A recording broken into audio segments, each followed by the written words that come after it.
Building in a good margin, an appropriate margin is one thing. Building in a margin on top of a margin, that starts to become a little usurious in the payment space.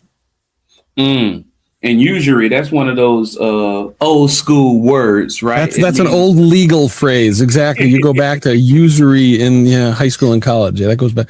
Not that I'm 23, but I am, Hey, man, listen, God told me no about hair a long time ago. Right. And one thing that I remember, I guess I would probably call a nuance that I learned recently. I was in this mastermind, and they brought on a payment processor.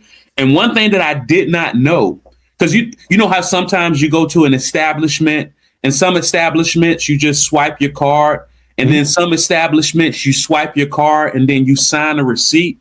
I had no idea that the establishments that have people, because at first I'm thinking, all right, you're a company, you're losing money. Hey, get with the times, keep everything moving.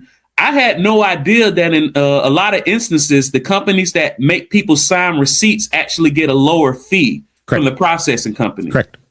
What's the reason for that?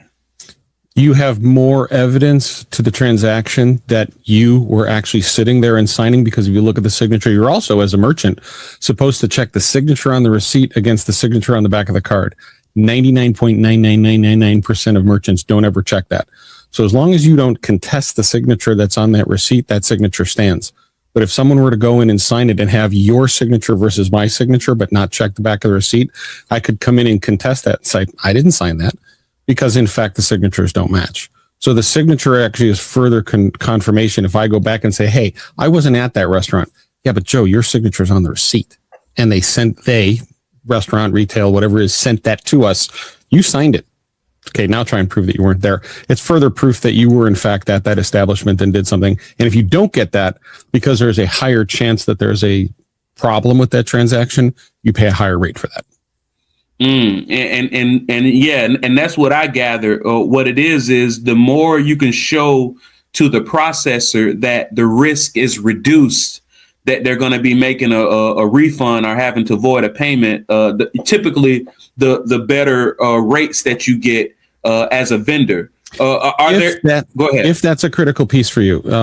I'm in the Chicago area, and while I won't mention the nature of the parking garage, you would know it really well because you would fly in and out of there. But the parking garage that you would leave, they opted many, many years ago when I was with a different payment processing company, they opted to not get signatures to keep the flow of traffic leaving their parking facility happening. Visa and MasterCard got very upset that they weren't collecting signatures, and they said, you know what? We don't mind.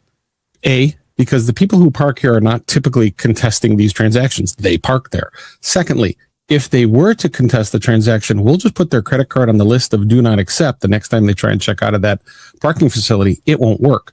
So the odds of someone contesting the transaction are slim to none, and they built it into their price model for their pricing. We are willing to take that risk as a merchant and not collect signatures. That was the launch of a whole new class of transaction type, interchange type, because they elected, and then it got baked in, that we're not going to collect signatures because these people are waiting to get out of this garage. And having to hand over a receipt that they had to sign and then hand back to now you do it, you don't even talk to a person. You tap your screen, you swipe it, it gives you the receipt, you never sign anything, because they've elected to take that risk that you're not going to charge that back. And a lot of merchants are doing that even in restaurant and other retail environments, because they're looking at it and saying, to keep the customer flowing through, to give them the best experience, we're willing to take that risk by not collecting the signature, but it does then yield a higher rate. That is a true statement.